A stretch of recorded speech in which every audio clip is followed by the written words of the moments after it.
Alors, on va commencer la formation proprement dite maintenant. La formation va s'articuler, on va présenter tout ce qui sera solution solaire, parce qu'on suppose que c'est ce qui domine ici dans le marché congolais. Donc on va présenter toutes les solutions solaires, on va parler également des contrôleurs, on va parler des applications et on va parler des dimensionnements de ces solutions solaires-là. Voilà. Et à chaque fois, il y aura un stop pour pouvoir prendre les questions, pour qu'on essaye d'évoluer beaucoup plus facilement. Voilà, en un slide, on a essayé de résumer les solutions solaires qui sont disponibles chez Grundfos. Mais il faut garder à l'esprit que toutes les solutions Grundfos peuvent fonctionner au solaire. Toutes les solutions Grundfos peuvent éventuellement fonctionner au solaire. Il faudrait juste qu'on ait un convertisseur solaire qu'on appelle le RSI. Donc on va commencer. On a le SP solaire. Je suppose qu'ici, on n'a jamais vendu un SP solaire. C'est une nouvelle solution qui a été sortie en 2022 par Grundfos. Mais malheureusement, je ne pense pas que dans le marché congolais, on en a déjà. Donc, on va parler de SP solaire. C'est quoi exactement? Vous voyez, la SP solaire est différente de la SP que vous avez l'habitude de connaître. C'est pourquoi il faudrait qu'on garde bien le SP solaire. Et c'est une pompe avec son contrôleur. Nous avons le Power Adapt. Le Power Adapt, c'est un dispositif qui permet de mixer deux sources d'énergie différentes, que ce soit le solaire et l'énergie conventionnelle. Nous avons la SQFlex que beaucoup d'entre vous connaissent ici. Nous avons les pompes de surface solaire.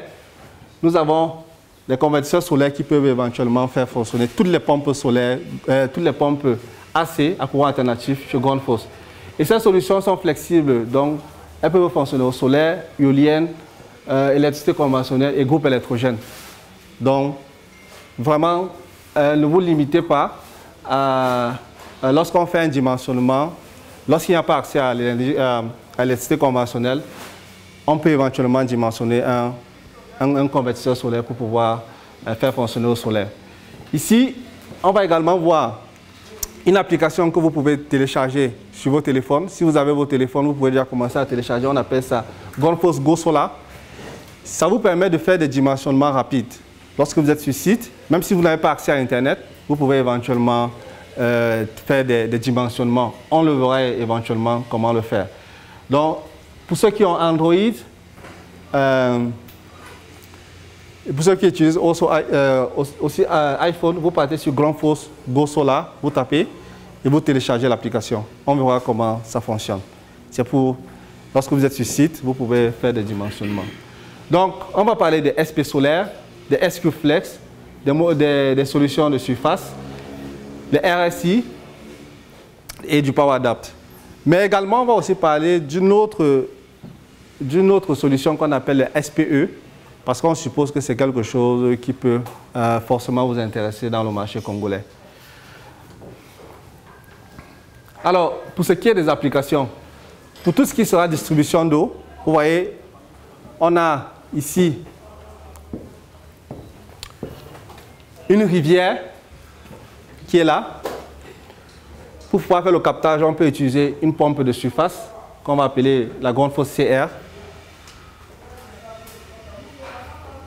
On a pour les eaux souterraines ou bien de forage, on peut utiliser une SQFlex, une pompe solaire SQFlex.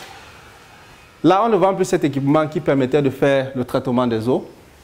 Mais on verra tout à l'heure aussi, on a des dispositifs pour faire la désinfection de l'eau, qu'on va appeler la DTS, Dosing Tank Station. Et on a la distribution. Voilà. Ici, on peut également utiliser la solution Grundfos solaire pour pouvoir faire l'irrigation. Vous voyez ici, on a une pompe SP. La pompe SP est différente de la pompe SP solaire. On verra les différences. Vous voyez, la pompe SP, c'est une pompe purement à courant alternatif. Pour qu'elle puisse fonctionner au solaire, il faudra un convertisseur solaire RSI. La même chose ici, on a une pompe CR, qui est une pompe purement à courant alternatif. Pour qu'elle puisse fonctionner au soleil, il faudra un convertisseur solaire qui va prendre l'énergie solaire, la convertir en énergie électrique pour faire fonctionner. Et on a la distribution pour pour l'élevage. On voit, par contre ici, on voit la SP solaire. Voici la pompe SP solaire. Mais vous ne voyez pas, il n'y a pas de convertisseur solaire, mais il y a plutôt un contrôleur. Elle fonctionne exactement comme la SQFlex. Ça veut dire qu'il y a la pompe et son coffret de commande. Donc on n'a pas besoin d'avoir un convertisseur solaire pour la SP solaire. Voilà. Power Adapt. Alors le Power Adapt, comme je disais tout à l'heure, fonctionne avec le RSI. Ça permet de mixer deux sources d'énergie. Vous imaginez, vous êtes dans un environnement où il n'y a pas assez d'espace pour pouvoir installer les panneaux solaires. Imaginez-vous, vous êtes dans un endroit où il n'y a pas assez d'espace pour pouvoir installer les panneaux solaires, mais vous avez quand même un groupe électrogène ou bien l'électricité conventionnelle. Le Power Adapt qui est là va mixer le solaire et le groupe, l'énergie qui vient dans le groupe, qui est AC, ici c'est DC. Donc ça va prendre premièrement l'énergie solaire et prendre le reliquat qui est nécessaire pour faire fonctionner le système au niveau du groupe électrogène. Ce qui va faire l'incidence, c'est qu'il y aura une diminution du coût d'électricité, ou bien si vous utilisez un groupe électrogène, il y aura une diminution du coût du fuel. Voilà, et le système peut fonctionner 24 heures sur 24. Donc, l'énergie qui va venir ici, ce sera une énergie qui sera suffisante pour pouvoir faire fonctionner le RSI et qui est connectée à la pompe SP. Voilà, donc voilà un peu le rôle du RSI, du Power Adapt, pardon. Est-ce que jusque-là, il y a des questions? C'est bon, tout est clair? Oui? Nous sommes en train de faire tout pour aller dans les changements climatiques avec ce type de pompe. Avec les Power Adapt, pour continuer à utiliser les générateurs. Est-ce qu'on peut savoir quelle est la valeur ajoutée d'utiliser vraiment les générateurs, d'autant plus que c'est des communautés peut-être rurales qui n'ont pas assez de moyens pour gérer ce type d'équipement? Alors, ici, c'est juste une option de solution qu'on donne. Ça veut dire, imaginez-vous, vous n'avez pas assez d'espace pour pouvoir avoir un champ solaire, pour pouvoir faire fonctionner votre système, votre pompe, mais vous avez quand même un générateur disponible. En attendant, peut-être que vous avez suffisamment de budget. Il y a des installations ici qui prennent 100 panneaux solaires et en investissement, c'est plus lourd. Mais vous avez quand même à disposition un groupe électrogène. Vous pouvez utiliser le Power Adapt pour pouvoir mixer ces deux sources d'énergie et faire fonctionner votre système 24 heures sur 24. Imaginez-vous, vous avez besoin d'eau pour une clinique, pour une opération, etc. Ce sont des domaines critiques qu'il faudrait avoir de l'eau peut-être tout le temps. Donc c'est juste pour avoir une solution. Ce n'est pas nécessairement pour l'utiliser. Il y a aussi des communautés où il y a l'électricité conventionnelle, mais ils ne veulent pas payer des factures à la hauteur de leur consommation. Donc on peut mixer l'électricité conventionnelle qui arrive là avec le panneau solaire et pouvoir faire fonctionner le système. Voilà. Mais le système est configuré de telle sorte que le Power Adapt est configuré de telle sorte que l'énergie première qu'elle prend, c'est l'énergie solaire. Et maintenant, s'il y a un manque, ça vient de l'énergie, voilà, compensation. Oui. C'est juste un éclaircissement par rapport à la pompe SP solaire et la pompe SP. Est-ce que sur l'aspect technique, c'est-à-dire capacité ou innovation intérieure, mis à part les systèmes d'alimentation, est-ce qu'il y a vraiment une autre valeur ajoutée entre ces deux caractéristiques ou ces deux pompes? Ok. La pompe SP, c'est une pompe de large gamme qui va de, on verra tout à l'heure, avec une puissance beaucoup plus importante. Pour la SP solaire, ce sont des puissances très limitées. On est à 7,5 kW seulement aujourd'hui. Donc c'est encore bas, donc elle est encore très basse. Donc ça veut dire que quand vous voulez plus de puissance pour un moteur, vous devez forcément aller sur les SP, plus RSI. Voilà. Donc c'est un peu ça.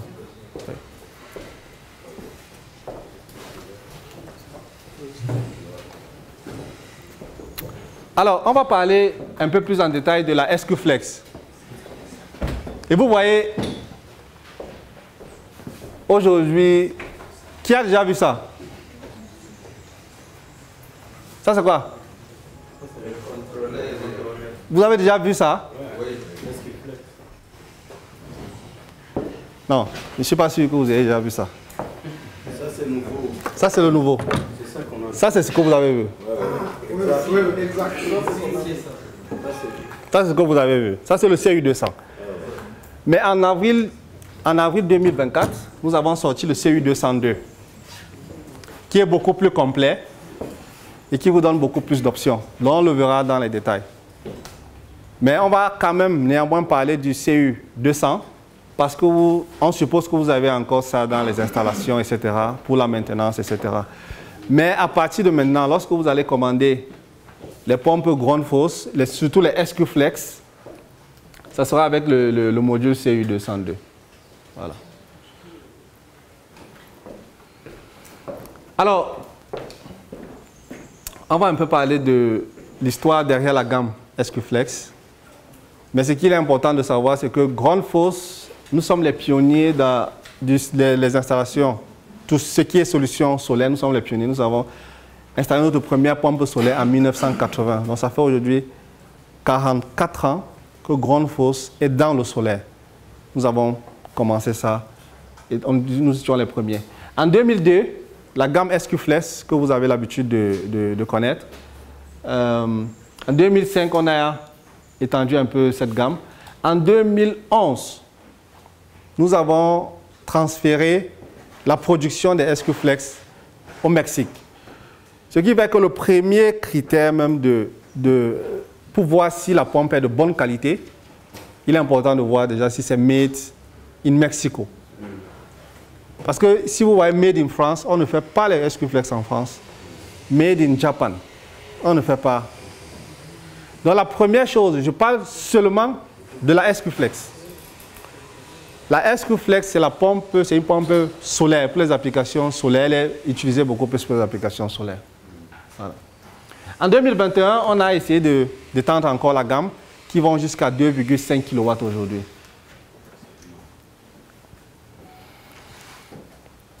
Alors, voici une installation typique. Une installation typique des SQ Flex. Donc, nous avons les panneaux solaires, un IO, un disjoncteur là-bas. De l'autre côté, on a le contrôleur, on a la pompe. Vous voyez qu'on n'a pas besoin d'un convertisseur externe parce qu'il est intégré déjà dans le SQ Flex. Mais la seule chose que vous devez savoir, c'est que la SQ Flex, elle est limitée en termes de débit. On parle jusqu'à 24 mètres cubes et en termes de profondeur jusqu'à 240 mètres. Je parle des extrêmes. Pardon? Les débits, c'est combien? Je parle de 24 mètres cubes.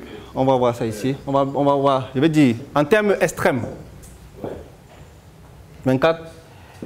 Et là, 200, on va dire 240, 250. Voilà. Donc, voici toutes les gammes de SQ Flex qui sont là. Vous voyez, je vais quand même attirer l'attention pour deux SQ Flex et cette 3-ci. Parce que je sais que vous avez l'habitude d'utiliser la 5A7, la 3A10, la 2.5 qui est vraiment très célèbre. Okay. Mais ici, vous ne connaissez pas la 1.70 et la 1.30. Alors, ces deux pompes-là sont utilisées pour des petits forages. Généralement, lorsque vous avez la possibilité... On s'est rendu compte que les organisations avaient des problèmes pour utiliser des grosses pompes. Ils préféraient utiliser des PMH, des pompes à vélocité humaine. Donc, pour éviter cela, parce qu'aujourd'hui, la tendance est de pouvoir quitter de tout ce qui est PMH aux pompes solaires. Donc, on a ces deux petites pompes-là, la 1.30 et la 1.70, que vous pouvez facilement utiliser. Au lieu d'utiliser les PMH, vous pouvez utiliser ces pompes parce qu'elles ont des petits débits. Vous voyez là, 2 mètres en termes maximal, 40 mètres de profondeur. On a 4 mètres cubes et là, à 70 mètres de profondeur au max.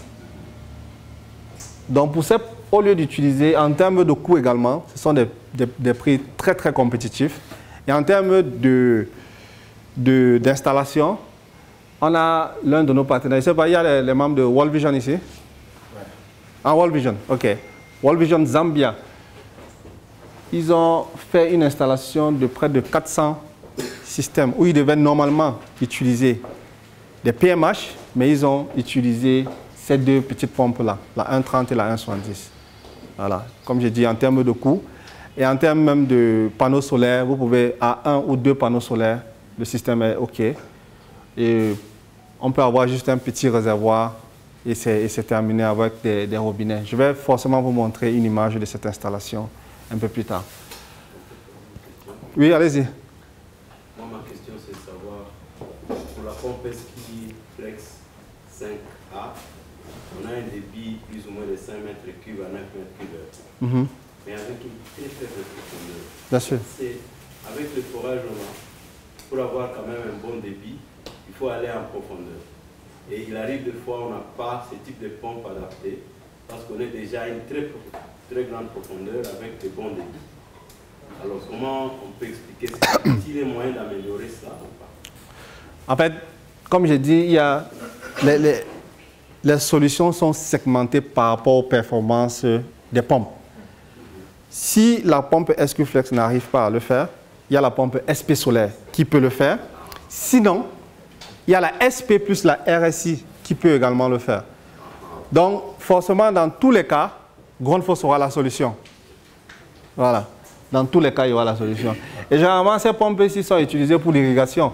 Ou bien lorsque vous avez, par exemple, une rivière, je sais pas, le lac, etc., vous mettez la pompe, vous installez la pompe de façon horizontale, avec une chemise de refroidissement pour que l'eau puisse éventuellement circuler. Vous pouvez mettre ça là.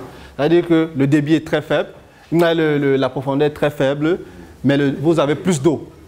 Donc, pour ce type de pompe-là, c'est mieux de les installer dans les rivières, etc. Pour ceux qui ne veulent pas utiliser les pompes de surface. Voilà. Donc, c'est ça. Maintenant, je vais quand même attirer l'attention parce que ces trois pompes-ci, 1, 2, 3, la 305, la 570, la 755, ce sont des nouvelles pompes de Grundfos qui vont jusqu'à 2,5 kW de puissance. Et on remarque bien que avant que ces pompes arrivent, on utilisait les SP plus les RSI. En termes de coût, c'était beaucoup plus important. Donc aujourd'hui, on peut éventuellement utiliser les Eskiflex. La Eskiflex ici, la beauté avec la Eskiflex, c'est qu'il faut juste le contrôleur et la pompe. C'est terminé. Et pourtant, généralement, les gens ont des problèmes parce que le RSI, il faut la configuration, c'est un peu plus lourd, c'est un peu plus cher, etc. Donc c'est pourquoi on a aujourd'hui notre collègue qui va vous montrer un peu, qui va entrer dans la configuration des RSI. Est-ce que jusque-là, ça va?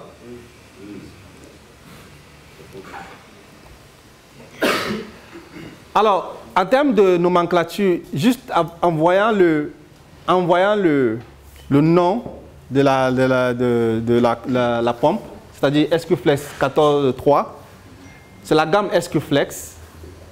Le débit, c'est 14. Et le nombre d'étages, c'est 3. Le nombre d'étages, c'est simplement ça. 1, 2 et 3 au niveau du côté hydraulique. Voilà. Donc, on a également d'autres façons de voir. Si on a la 3 Eskiflex 105, ça veut dire que le débit nominal, c'est 3. La gamme, c'est Eskiflex. Et la hauteur au débit, c'est 105. Voilà. Alors, ce que je vais demander ici, si on voit les deux nomenclatures là, comment on va lire ça? La Eskiflex 1.30. Comment on lit? Ça veut dire quoi? Eskiflex 1.30. Ah oui?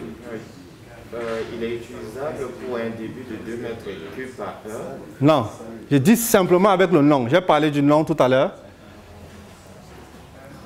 Juste avec le nom, on peut savoir le débit de la pompe et peut-être le nombre de tâches, etc.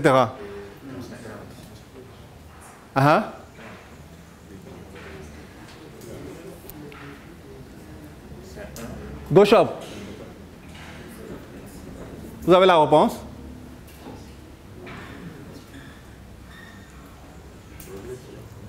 Bon, je vais redire ici. Vous voyez, on a la Eskiflex 14.3. Ça veut dire que la gamme, c'est Eskiflex. Le débit nominal, c'est 14 mètres cubes par heure. Et le nombre d'étages, c'est 3. Ici, on a, par exemple, le 3 Eskiflex 105. Ça veut dire que le débit, c'est la gamme c'est SQ Flex et le débit à la hauteur c'est 105. Ici maintenant, si je prends la SQ Flex 2.5 tiré de 2, comment je lis? Ça veut dire quoi? Ça veut dire que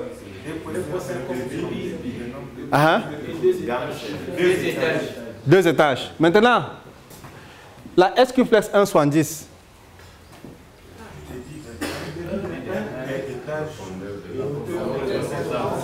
Non, non, une personne. On va prendre la rangée ici. Il représente la rangée là. C'est le débit de 1 et la hauteur ou la profondeur de 70. De 70. Non, il y a quelque chose, il y a un mot qui manque.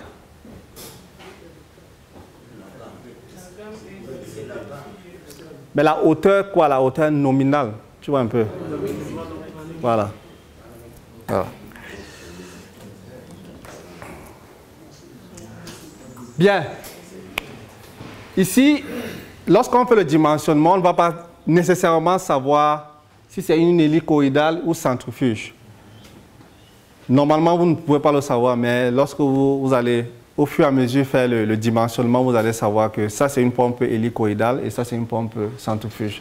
En fait, la pompe hélicoïdale ici, c'est une pompe à vis. Vous avez vu la 2.5. Ceux qui ont déjà ouvert la 2.5, vous allez juste voir une vis comme ça. Mais ceux qui ont ouvert déjà la 3A10, par exemple, vous allez voir que ce sont les étages avec des aubes là. Voilà. Donc, ça c'est idéal, généralement pour des profondeurs importantes, mais avec des débits réduits. Mais ici, c'est pour des profondeurs beaucoup plus importantes, mais avec des débits beaucoup plus grands. Donc, mais nécessairement, on ne va pas savoir lorsqu'on fait le dimensionnement. Ça, c'était juste pour vous donner un avis d'ensemble sur les deux types de pompes SQ Flex que nous avons. Alors, l'avantage de la SQ Flex, c'est la grande plage de tension. La SQ Flex, quand elle est en courant continu, elle peut fonctionner avec, lorsqu'une puissance de 30, non, pardon, une tension de 30 volts est détectée, la SQ Flex peut éventuellement fonctionner. Et jusqu'à 300 volts. Quand on parle de AC, c'est-à-dire en courant alternatif, on parle de tensions qui varient entre 90 et 240. Donc vous voyez que la SQ Flex peut fonctionner dans toutes ces plages de tension-là. Les grandes pailles de puissance, on a des SQ Flex, les toutes petites SQ Flex là sont les SQ Flex de 30 watts jusqu'aux grandes SQ Flex que j'ai montré tout à l'heure, les trois là, qui sont jusqu'à 2,5 kW. Éventuellement, on peut faire fonctionner en AC ou en DC, mais pas au même moment. Vous devez choisir. Ou bien vous pouvez basculer. Il y a ce qu'on appelle le IO 101 qui permet, comme un commutateur, qui permet de basculer entre deux sources d'énergie, mais vous ne pouvez pas le faire fonctionner au même moment. Ce n'est pas comme le Power Adapt qui permet de mixer deux sources d'énergie. Voilà. Oui, allez-y. Merci pour la parole. Beaucoup plus, je voulais intervenir par rapport à la gamme de tension de fonctionnement. Je comprends bien que la pompe elle peut fonctionner de 30 à 300 volts, oui. Mais de mon côté, je pense que ça va impacter sur les débits de production de la pompe. Bien sûr. Et aussi, mon inquiétude maintenant, c'est est-ce que ça ne va pas avoir de l'impact sur la durabilité de la pompe, d'autant plus qu'il n'y a pas vraiment une tension qui est stable, qui permet à ce que la pompe puisse fonctionner. Non. Il n'y aura aucun problème parce que cette pompe est fonctionner, elle est faite pour fonctionner dans ce sens-là, avec des tensions variables. Voilà. Donc, il n'y a pas de souci.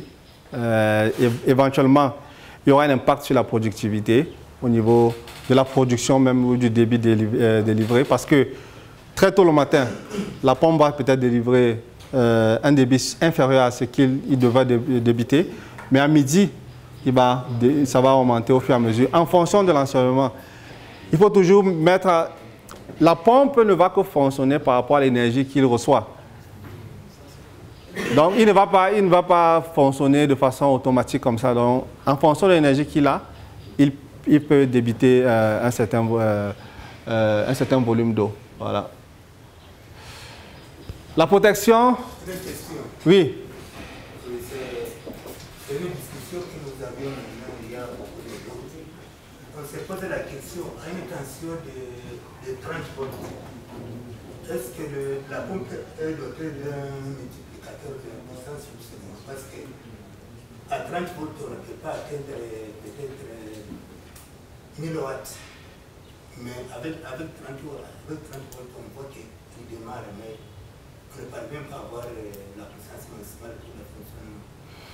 Oui, quand je parle d'un multiplicateur de puissance, c'est un peu trop dit. C'est beaucoup plus intégré dans les SP solaires. On le verra tout à l'heure, c'est un microcontrôleur qu'on appelle le BOSS qui permet éventuellement même de, à chaque tension détectée, ça permet de l'amplifier. Mais ici, ce n'est pas le cas. Ici, ce n'est pas le cas. Mais je pense en termes de tension de fonctionnement, lorsqu'il détecte 30, même si la puissance n'est pas max, il peut quand même délivrer un certain volume d'eau.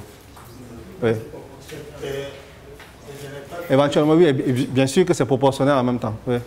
Il y a une autre remarque que j'ai découverte à la fin dernière. J'ai remarqué que si on fournit une tension de 276 volts à cette pompe, ça ne démarre pas, elle s'arrête. 256. C'est quel type de pompe? 76. 275. 275. 275. Oui, elle ne démarre pas. Non, c'est impossible. Elle va démarrer. Moi, j'ai déjà fait. J'ai un exemple que j'ai envoyé de au terrain. On m'a envoyé les images. J'ai été contraint de récupérer les panneaux. Et quand on a réduit... C'était quelle pompe? C'est S-Flex. Oui, quel modèle? Elle fonctionne. On va essayer les 2.5 qu'elle fonctionne très bien. Elle dit qu'il y a forcément quelque chose qui n'a pas marché. Je ne sais pas vraiment, parce que quand on a essayé de... Ça veut dire que vous avez réduit le nombre de panneaux solaires? Il a démarré automatiquement. Ouais. Et je crois qu'il peut même avoir les images. Ok, là on va voir ça. Okay. Et il y a déjà les protections intégrées contre la surchauffe, la surcharge, la sous-tension et la sous-tension. Donc, ce qui veut dire que la surchauffe, lorsque la température dépasse 85 degrés dans le forage, la pompe va automatiquement s'arrêter jusqu'à ce qu'elle devienne inférieure à 85 degrés. La surcharge, lorsqu'il y a surcharge au niveau du moteur, la vitesse de rotation va réduire et lorsqu'elle a moins de 500 tours par minute, la pompe va éventuellement s'arrêter jusqu'à ce qu'elle devienne supérieure à 500 tours par minute. La sous-tension et la surtension, tout à l'heure je parlais des plages de tension.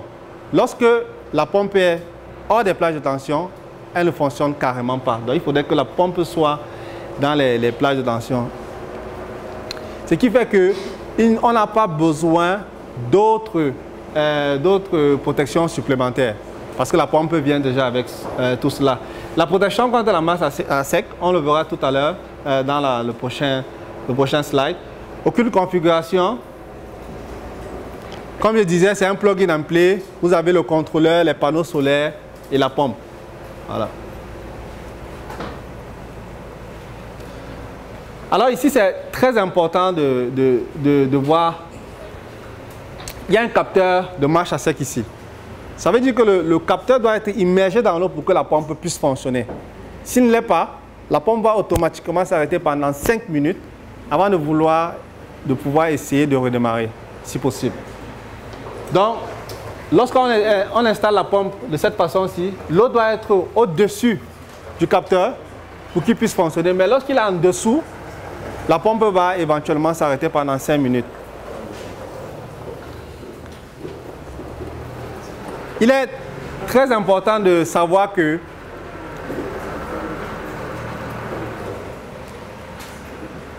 généralement, les gens se plaignent que les pompes Grundfos sont très chères sur le marché. On a déjà parlé de la plage de tension, une configuration simple à faire, le capteur de marche à sec qui est intégré dans la solution, les systèmes de protection intégrés déjà dans la pompe. Donc vous voyez qu'au fur et à mesure, tout cela a un coût quand même. Donc on a déjà une solution très compacte qui n'a pas besoin d'avoir d'autres accessoires de protection à part éventuellement celui de la fosse. Ici encore au niveau même de la constitution, les les moteurs des SQ-Flex sont des moteurs à aimant permanent. Qui a déjà suivi? Qui a déjà aimant permanent, moteur à aimant permanent? Ouais. Alors.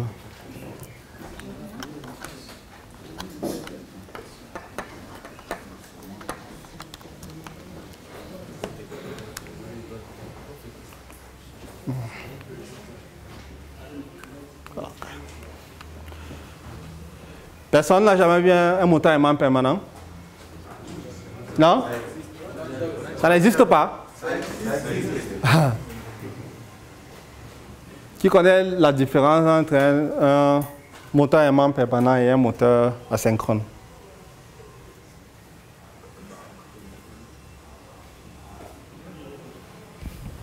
Personne? Si? Oui? Un moteur à aimant permanent que moi je vis, c'est un moteur dont l'émetteur c'est un élément naturel. Quant au moteur asynchrone, lui son émetteur comporte un certain voltage. Et son émetteur peut être en cage ou soit bobiné aussi. Très bien, très bien. Ok. Vous voyez ici, le moteur aimant permanent, en termes de structure, c'est au niveau du rotor. Le rotor ici, qui est la partie tournante, ce sont des aimants. Mais la partie fixe, qui est le stator, reste la même. Mais au niveau du moteur asynchrone, la partie rotative, comme il a dit, c'est généralement des moteurs bobinés ou bien avec des cages d'écureuil, etc. Ce qui fait que les moteurs à aimant permanent, ce sont des moteurs synchrones.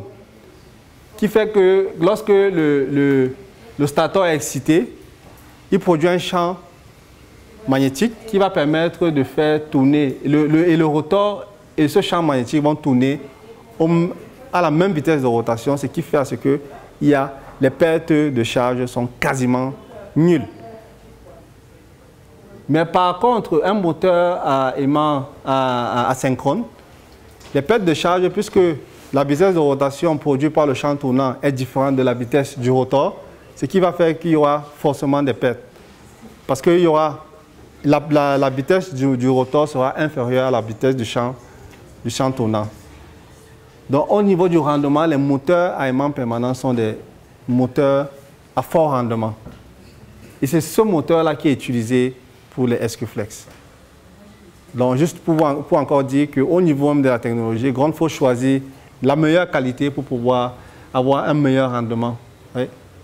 Oui, j'ai une petite question. C'est en rapport avec les effets de cavitation. C'est-à-dire, il arrive des fois avec le moteur, parce que vraiment la distance de l'eau ne va pas respecter tout ce qui est dimensionnement. Il y a des fois avec les anciens pompes, l'effet de cavitation, disons qu'il y avait l'eau qui attrait toujours dans les pompes. Alors, avec le SQ-Flex, ces phénomènes-là, ça ne se produit pas. Généralement, les phénomènes de cavitation, on les retrouve sur les pompes de surface. Pas sur les pompes immergées, c'est très rare. Il y a aussi les, comment tu appelles, comment tu appelles ça? Comment on appelle anti-retour, quoi, là? Là? Là, voilà. Ça, c'est généralement les problèmes qu'on retrouve lorsque l'eau va. Et lorsque l'eau a une différente, c'est pourquoi il faut le clapet anti-retour. Ça, c'est pour les pompes immergées. C'est sur le type de problème qu'on peut avoir. Mais pour les pompes de surface, on peut avoir beaucoup plus le phénomène de cavitation. C'est là où l'air entre dans la pompe et est mélangé à l'eau pour pouvoir faire l'aspiration. Tu vois un peu, donc c'est beaucoup plus pour les pompes de surface. Pas pour les pompes. Les pompes immergées sont... Il y a très peu de cas. Vraiment très peu. Très peu. Et quand j'ai dit il y a le fait que vous ayez un capteur de marche à sec, il coupe automatiquement. Ça veut dire que l'eau n'arrive même pas, si vous voyez ici. Ça veut dire que lorsque l'eau est directement, ça veut dire qu'il y a toujours l'eau, mais l'eau est juste en dessous du capteur, ça se coupe automatiquement. Donc on n'a pas la pompe ne va pas fonctionner à sec. Donc, elle va se couper automatiquement. Voilà.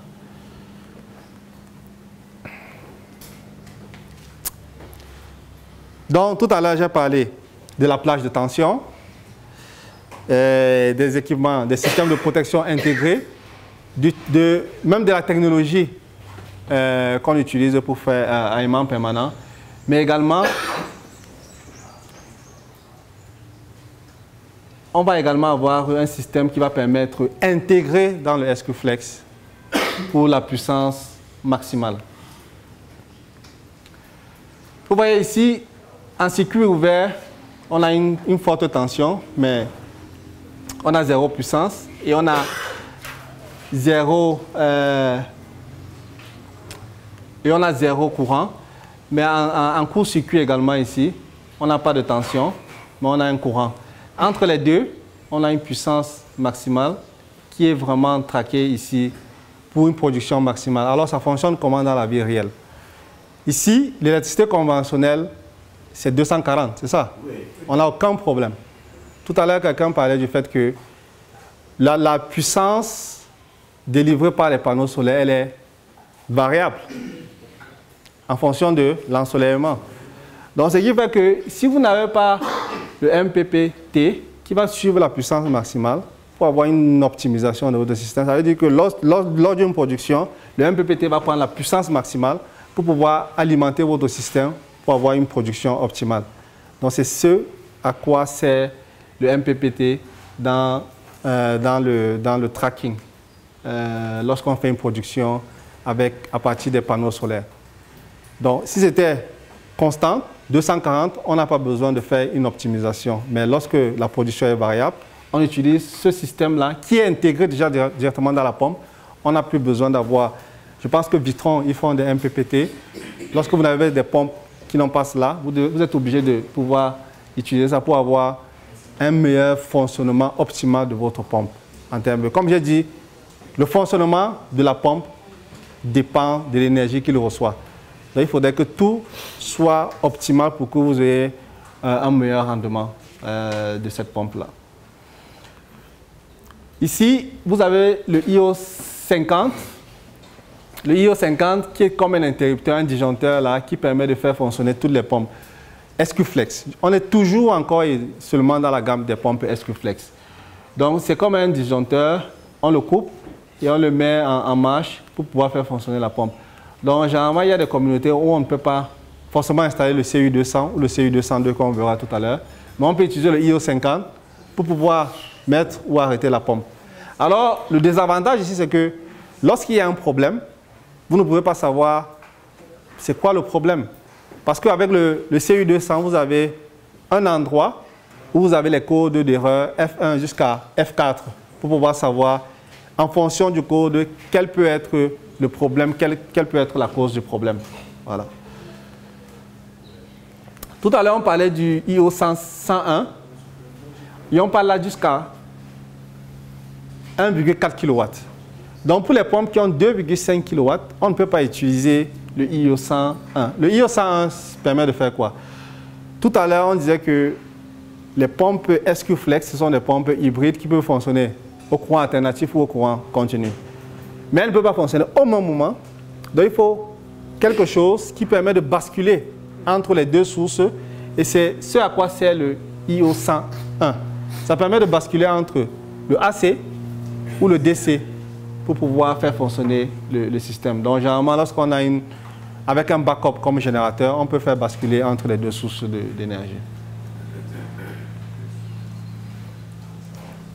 Alors, mon collègue va beaucoup plus parler du CU200. Comme j'ai dit, depuis avril 2024, nous avons arrêté officiellement la production des CU200. Alors, pourquoi on a arrêté? Parce que le CU200 est comme un appareil de contrôle et rien d'autre. Si vous voulez avoir les informations sur votre système, il faut utiliser un autre système. Imaginez, vous êtes à Goma ici, vous êtes peut-être à Kinshasa, et votre système est, je ne connais pas, il y a peut-être, où il y a les rebelles, mais votre système fonctionne. Comment vous allez avoir les informations sur votre système et ne envoyer que les techniciens lorsque c'est nécessaire.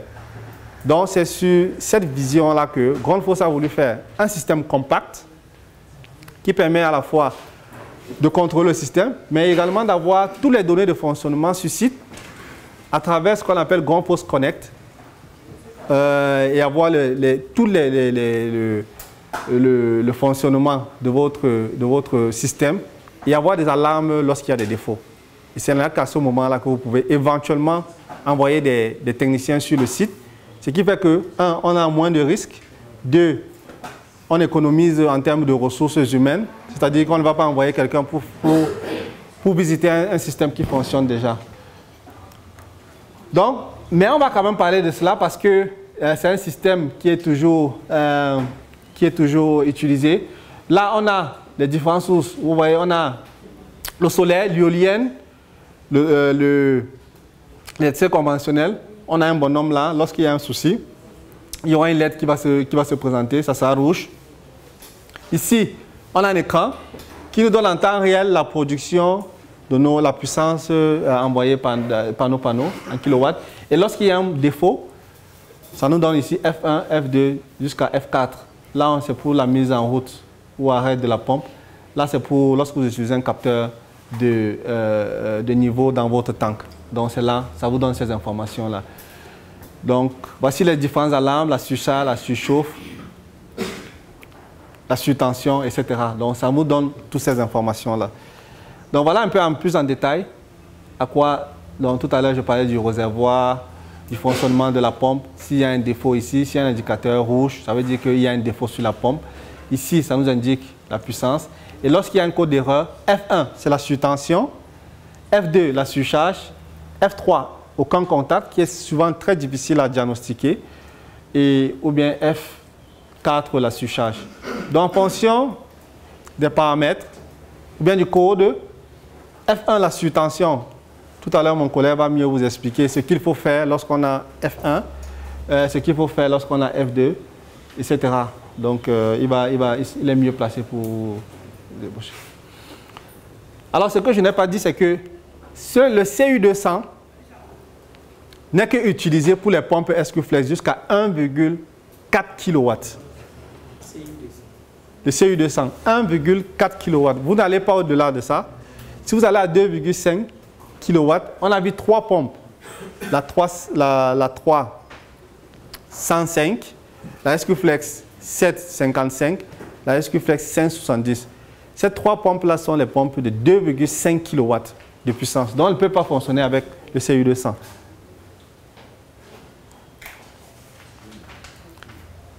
Pour les pompes, pour pouvoir faire fonctionner les pompes qui ont 2,5 kW de puissance, il faut utiliser ce qu'on appelle le CU903.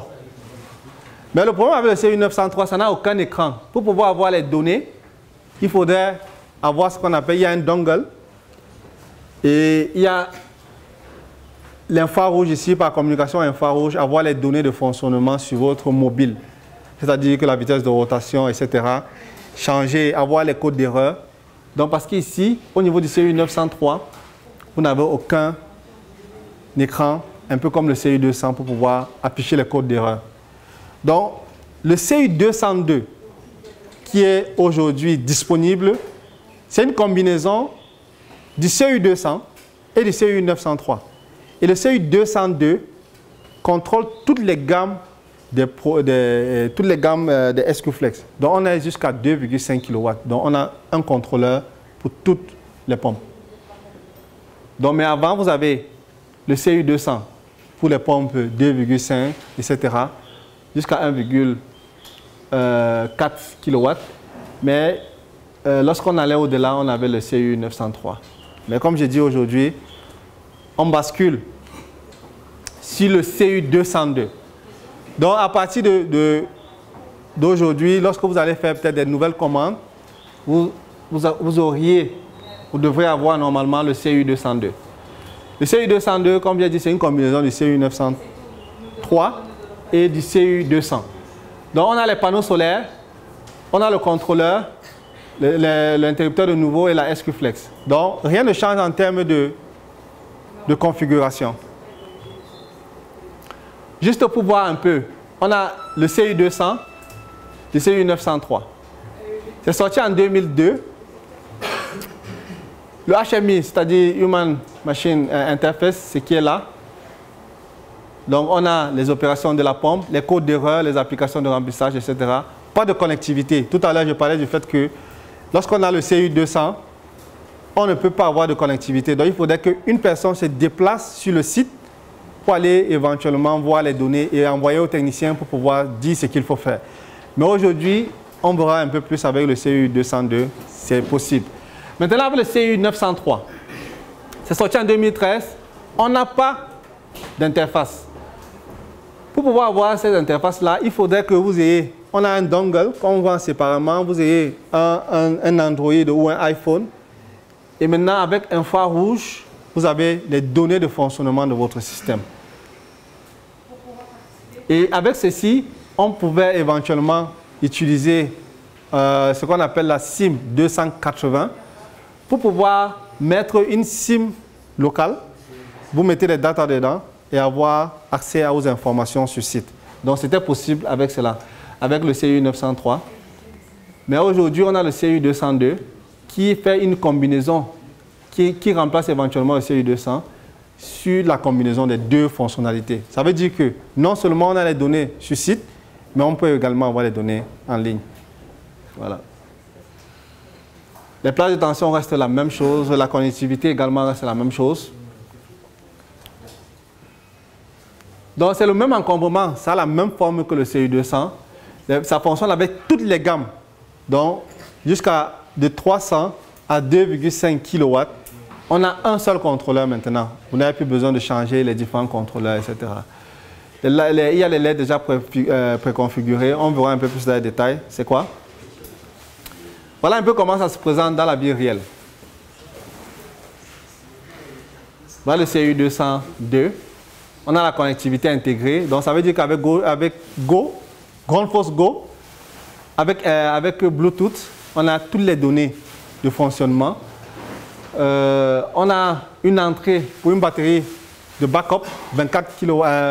Ça veut dire que si vous avez une batterie de 24 volts, vous pouvez mettre ça sur le CU202 pour pouvoir avoir un fonctionnement, même quand il n'y a pas de soleil, etc.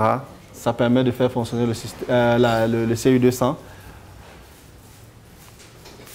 La Grande Force Go, qui est différente de Grande Force Solar, que je vous ai dit le matin. Grande Force Go, c'est une application qui permet de jouer sur la connectivité. Lorsqu'on a, vous avez le Bluetooth, vous avez l'application Grande Force Go. Vous choisissez le type d'équipement que vous voulez connecter. C'est le CU200, vous allez éventuellement connecter et avoir toutes les informations sur le système. Ici, on a un système, un contrôleur qui est compatible avec toutes les gammes. Une utilisation facile, on connecte directement avec Grande Force Go. Pardon. Une installation sans tracas. Ça vient avec déjà des appuis murales, donc vous n'avez plus besoin de... Vous allez juste les connecter. Et on peut éventuellement... Il y a le Wi-Fi, donc on va voir ça dans les prochaines. Il y a le Wi-Fi, vous pouvez éventuellement connecter. S'il y a le Wi-Fi sur site, vous pouvez éventuellement avoir les données sur votre PC, de là où vous vous trouvez. Ça sont les fonctionnalités du... Comme je disais tout à l'heure, il y a déjà les appliques murales, on peut directement les installer. L'installation est quasiment identique au CU200. On n'a pas de problème par rapport à ça. Mais ce qui est intéressant ici, vous voyez, on a plus d'informations. On verra ça dans le prochain slide. Vous voyez, on a la puissance ici, délivrée. On peut basculer entre les différentes informations de notre système-là. On a le Wi-Fi. On peut arrêter ou stopper la pompe. On peut éventuellement bloquer le tableau de bord ici avec un code. C'est-à-dire que lorsqu'on applique là, on va mettre le code. Ça veut dire que les personnes de la communauté ne peuvent pas changer, ne peuvent pas s'amuser ici ou bien toucher, etc. Donc ça permet de bloquer l'écran, de figer l'écran. Voilà, et puis ça permet à ce que les gens ne touchent pas. Donc voilà un peu les fonctionnalités.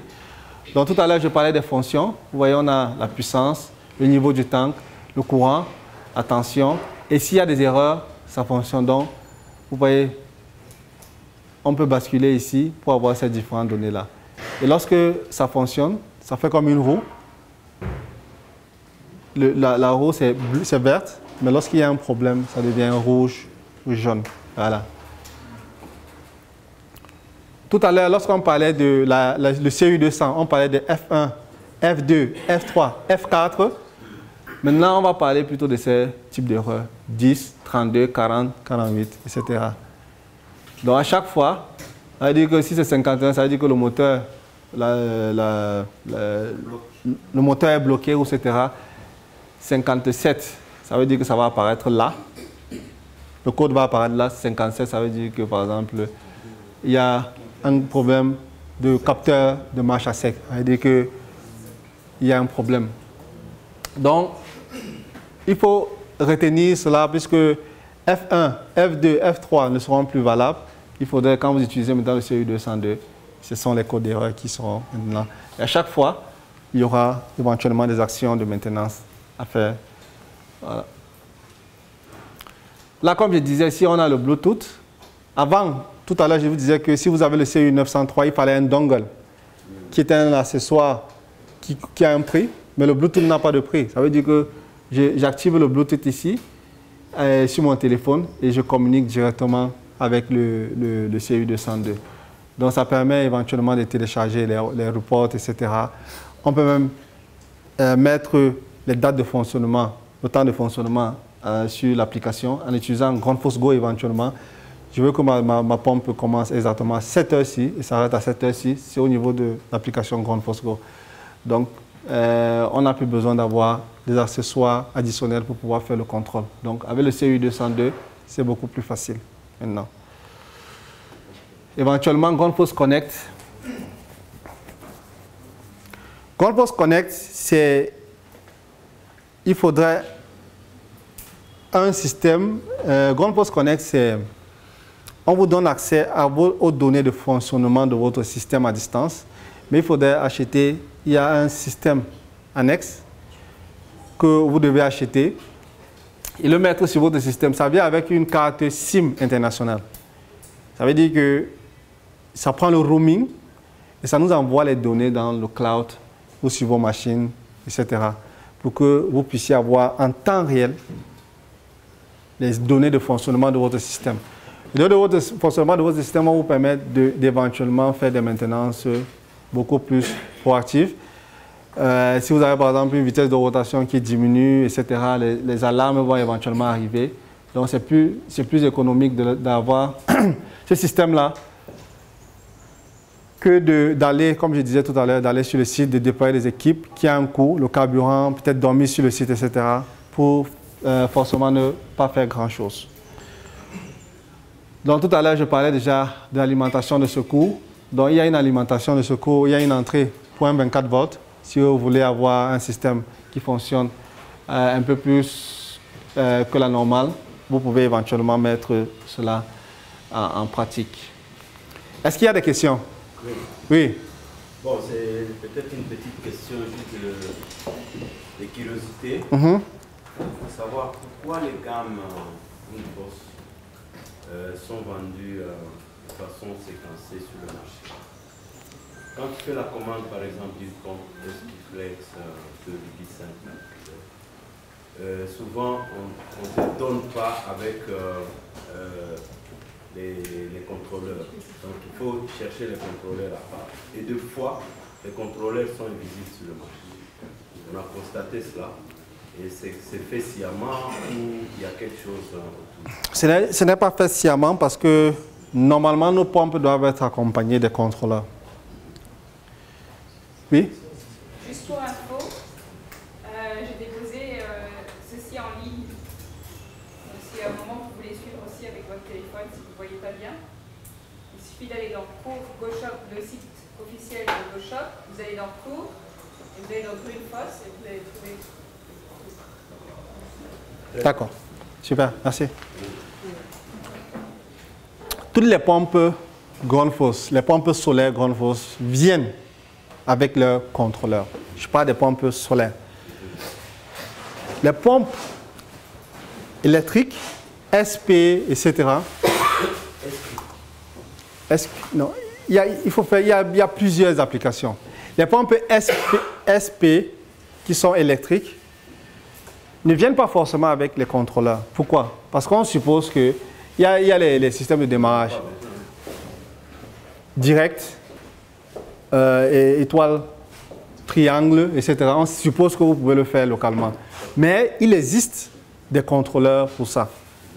Donc on verra également les contrôleurs de ces pompes-là, qui ne sont pas connus, mais nous les avons, en fonction du type de démarrage que vous voulez éventuellement avoir sur le site. Donc, les pompes SQFlex doivent normalement venir avec les contrôleurs. Comme un kit, c'est comme un kit, normalement. Mais en fonction du coût, comme je disais tout à l'heure, en fonction du coût, il y a certains qui décident d'utiliser des disjoncteurs pour mettre la mise en marche ou l'arrêt de la pompe. Le IO50 pour la mise en marche. Mais le problème ici, c'est que vous n'aurez pas toutes les... Si vous avez un problème, comment est-ce que vous allez voir les codes d'erreur? Vous ne pouvez pas identifier le problème. Si c'est F1, si c'est une surtension, une surcharge, etc., vous ne pouvez pas. Parce que c'est un disjoncteur juste qu'on met, on élève ou on abaisse. Donc c'est toujours important d'avoir la pompe et son contrôleur. Ça permet éventuellement un diagnostic beaucoup plus simple lorsqu'il y a un problème. À cela en tant que groupe, parce bien que sûr. Dernièrement, on a fait une commande même chez GoShop qui n'avait pas les contrôleurs en stock, mais ils avaient des pompes. Comment expliquer? Malheureusement, c'est quelque chose qu'on va prendre avec GoShop et forcément, il y aura des contrôleurs. Mais je pense qu'à partir d'aujourd'hui, les contrôleurs qui vont forcément arriver sur le marché congolais seront les marchés, le CU202. Oui. C'est bon? Bon. Ça veut dire que pour les SQFlex, c'est bon? Oui.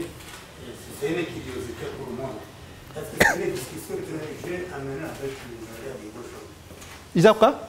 C'est une question qu'on a discutée avec les collègues de GoShop. C'est surtout sur le contrôleur SU200.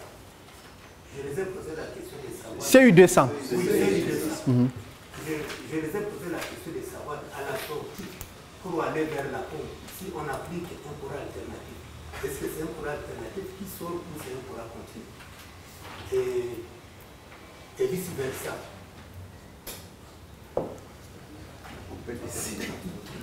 C'est un courant, normalement c'est un courant alternatif qui sort. Parce que pour être juste, c'est que la pompe SQFlex, normalement c'est une pompe alternative, mais avec un convertisseur intégré. Pardon? C'est ça? Non, ok. J'ai une question. Oui.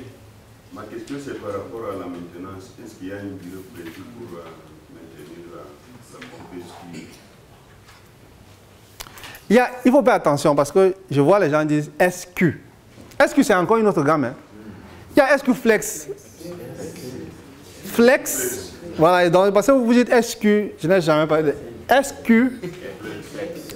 C'est une autre pompe chez Grundfos qui est utilisée généralement dans les maisons. C'est à courant monophasé. Donc vous pouvez avoir un puits, mais vous avez l'électricité. Vous prenez une pompe SQ, vous avez l'eau.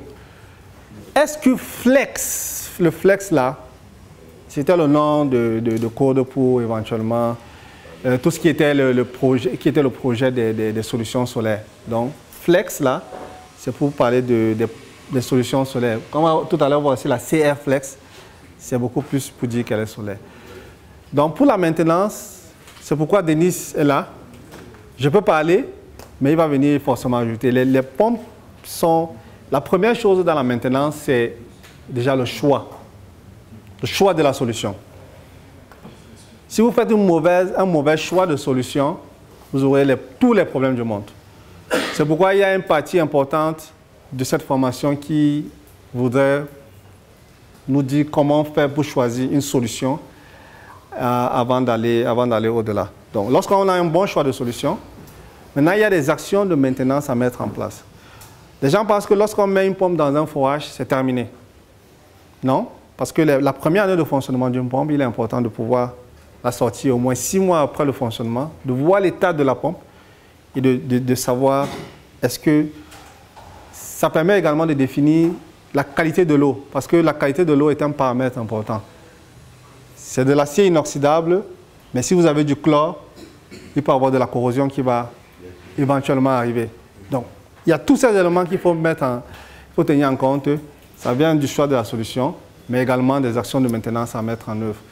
Mon collègue va élaborer davantage sur les systèmes, parce que la maintenance va non seulement de l'alimentation, la prise de terre, que beaucoup omettent de mettre sur le système, les parafoudres. Il y a et pourtant, je sais on est dans les montagnes ici, là, vous savez que les éclairs, etc., les paratonnerres, qui est différent du parafoudre, il y a aussi ça qu'il faut tenir en compte. Des éléments de protection. Ce n'est pas qu'on vient juste faire une installation et alimenter la pompe. Donc, il faut mettre en place tous ces équipements de protection pour être sûr de la durée de vie de votre système. Donc, mon collègue va davantage élaborer. Mais ce que je peux dire, c'est que au niveau de la prise de terre, chacun a déjà vécu ici les défauts de prise de terre. Quand on était plus petit, quand on allait peut-être boire l'eau au frigo, vous allez pieds nus, vous ouvrez, ça frappe un peu. Ça veut dire que la prise de terre n'a pas été bien faite. Maintenant, transposer cette conséquence-là, imaginez que vous avez un champ solaire, vous n'avez pas fait la prise de terre, parce qu'il y a une carcasse métallique là que vous faites pour pouvoir installer les panneaux solaires. Un enfant du coin passe, ça veut dire que lorsqu'il y a un défaut sur le système, le courant va forcément traverser l'enfant. Donc c'est pour simplement vous dire qu'il y a déjà un problème. Il est important de faire une mise à la terre de tous nos systèmes. Le parafoudre, lorsqu'il y a l'éclair vient avec des surtensions qui n'est pas forcément, vous avez vu la surtension, le CU200 par exemple, ça supporte des tensions jusqu'à 300 volts. Mais la surtension va arriver lorsqu'il y aura un éclair, par exemple une foudre, etc., va s'abattre sur votre système. S'il n'y a pas un parafoudre qui va amener directement cette surtension-là au niveau du sol, le système peut être endommagé. Mais le parafoudre, la limite du parafoudre, c'est que ça n'évite pas les actions directes de la foudre. C'est pourquoi il faut un paratonnerre. Le paratonnerre, vous voyez souvent, c'est un bout métallique bien plus pointu. Généralement, dans les télécommunications, par exemple, vous allez voir un long parafoudre là. Ce qui fait que lorsque la foudre arrive, ça arrive avec des tensions très très élevées. Et il y a un conducteur qui amène directement au sol. Donc ça prend l'éclair directement, ça amène directement au sol. Donc voilà un peu les différents trucs qu'il faut mettre en œuvre en fonction de la région où on va. Mais le plus important, la prise à la terre. Au minimum, aussi le parafoudre. On sait que le paratonnerre, c'est un peu plus cher et sont un peu plus chers et difficiles souvent à mettre en œuvre.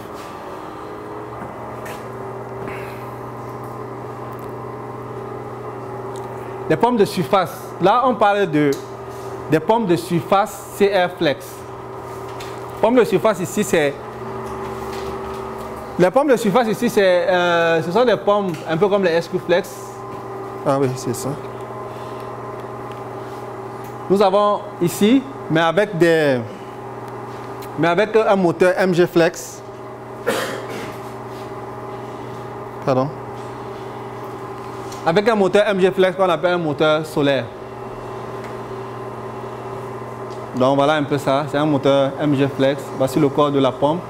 C'est pour les applications, on a vu ça tout à l'heure au début, pour les applications d'eau de surface, etc. On peut également utiliser la pompe CR Flex pour pouvoir booster la pression dans un réseau. Vous imaginez, vous avez un réseau, vous avez un forage ici, là la distribution se fait peut-être à 10 km. Il y aura forcément des pertes de pression, donc on peut utiliser également le moteur, la CR Flex pour pouvoir éventuellement booster la pression. Donc ça c'est la pompe. Vous verrez que lorsqu'on va dépasser les plages de performance de la CR Flex, On peut toujours utiliser une pompe de surface qu'on va appeler CR, mais avec un contrôleur, avec un convertisseur solaire qu'on va appeler le RSI. Donc c'est pour vous dire que toutes les solutions grande force peuvent fonctionner au solaire, donc il n'y a pas de limite par rapport à cela. Un peu comme la SQ Flex, on a également la protection du moteur, les capteurs, etc., le logiciel MPPT, la compatibilité AC, etc. Donc on a également tous ces trucs-là. Donc on voit un peu la courbe de performance. On va jusqu'à 18 mètres, des hauteurs, etc., qui vont jusqu'à 40 mètres. Donc on a ces différents trucs. Ça veut dire que pour des applications supérieures, on va forcément dimensionner des CR beaucoup plus importantes. En termes de nomenclature, vous voyez, on a le type de pompe CR, on a le N. Qui connaît ce que veut dire le N là? Quand vous faites souvent un dimensionnement, vous allez voir que il y a la SQ Flex 2.5-2 N, il y a la SQ Flex 2.5 sans le N. Quelle est la différence? Qui connaît la différence?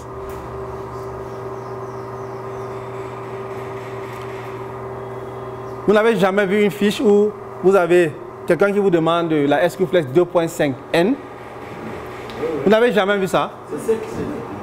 Avec la SQ Flex 2.5-2 sans N. Sans N, oui, ça existe. Pardon, vous avez vu ça? Oui, oui. Et vous savez? C'est la même question que je pose. Oui.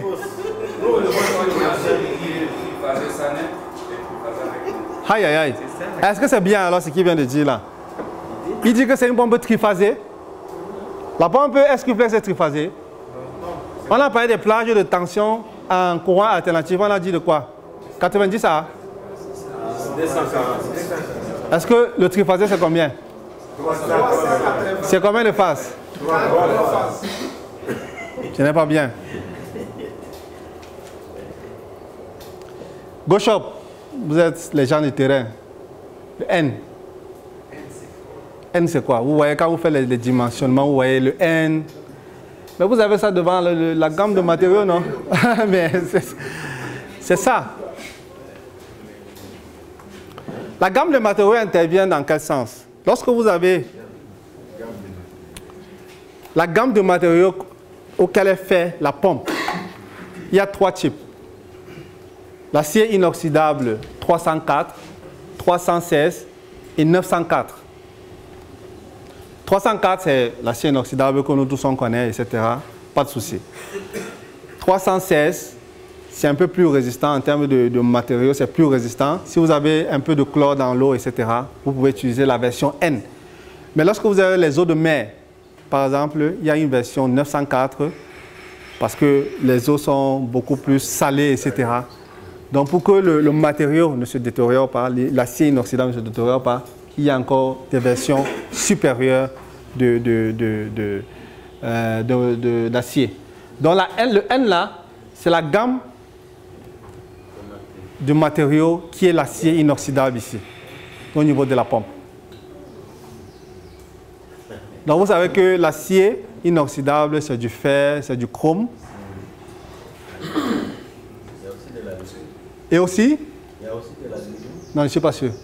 Je ne suis pas sûr. Mais au niveau des versions beaucoup plus importantes, il y a également, j'ai oublié, c'est un quelque chose. Je vais essayer de rechercher ça là.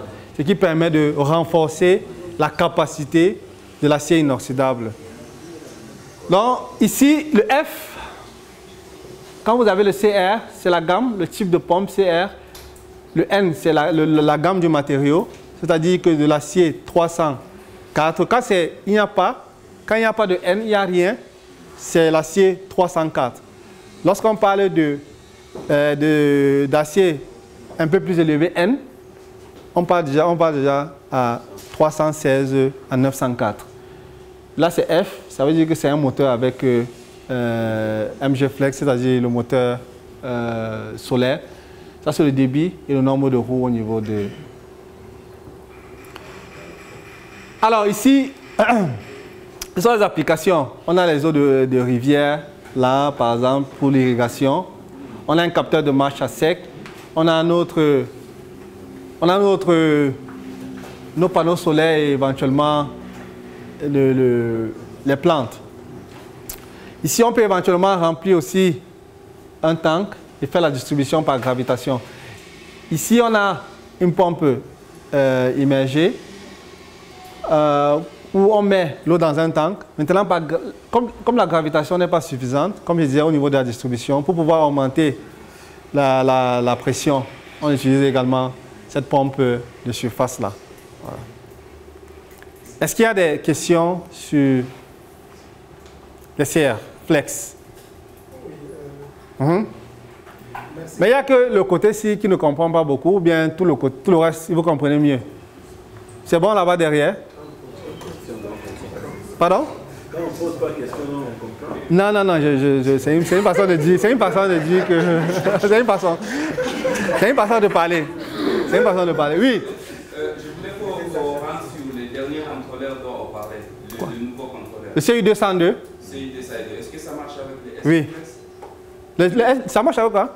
Les SQFlex. Mais c'est ça. SQFlex. Tu veux dire les CR-Flex ou les SQ-Flex? Mais on a dit toutes les SQ-Flex, c'est le CU202. C'est le nouveau contrôleur que Grande Force a produit. Oui. Tu connais quel contrôleur Grande Force? Mais lui là, il a l'entrée triphasée, non? Non, jamais. Je n'ai jamais dit ça. Jamais. C'est les contrôleurs, quand tu installes, tu mets la puissance de la pompe, tu mets la puissance de la pompe, quand tu fais la configuration. Hey, on met la puissance de la pompe, ça veut dire quoi? Non. Voilà ça, mon collègue va démonter ça tout à l'heure. Ça a la même configuration, le CU202. Ça, c'est le CU200, mais ça a la même configuration. Il va vous montrer comment on fait l'installation. Il va ouvrir ici. Il va vous montrer où on met. Bon, moi, je vais vous montrer les contrôleurs de à la fin. C'est un autre contrôleur? Ouais. Son nom, c'est quoi?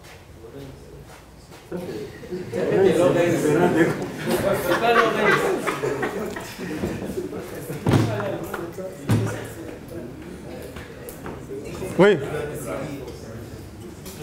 Oui, merci pour la parole. Moi, c'est beaucoup plus par rapport aux différents défis que j'ai eu suite à la corrosion des différentes pompes. Je voulais beaucoup plus m'atteler sur la pompe à surface, le cas des pompes CR-Flex. Deux fois, après l'installation, à un certain moment, vraiment, on a fait un bon... nous pensons qu'on a fait un bon choix de la pompe. Et après un temps, vraiment autour de 6 mois à une année, la pompe commence à développer des corrosions. Mon inquiétude ou ma préoccupation est de savoir, est-ce que c'est dû à un mauvais dimensionnement du point de vue hauteur minimum de positionnement de la pompe, ou soit c'est dû à la nature de la pompe elle-même? C'est un peu ça. Non, c'est à la nature de l'eau, la qualité de l'eau. L'eau seulement. L'eau seulement.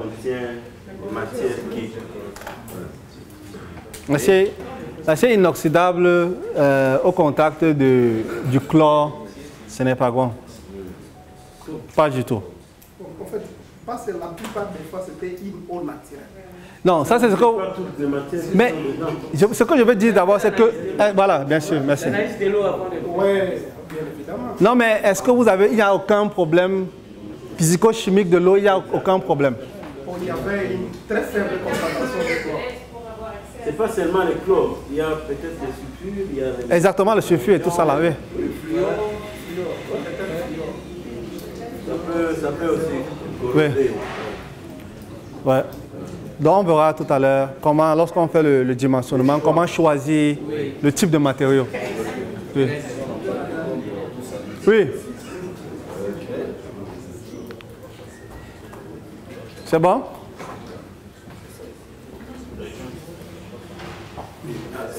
Oui. Juste une question par rapport, quand vous avez introduit, vous avez parlé des pompes qui peuvent être placées de façon horizontale. Mais les pompes qui sont placées de façon horizontale, très souvent on a difficile parce qu'on peut utiliser seulement un seul câble. Vous voyez un peu ce que je vais dire. C'est-à-dire, quand vous sortez par exemple dans un réservoir, une bâche, vous avez juste une partie qui comporte les câbles. Et quand on doit récupérer, rallonger les câbles sur le système, les câbles électriques, souvent on a tendance à avoir une pompe.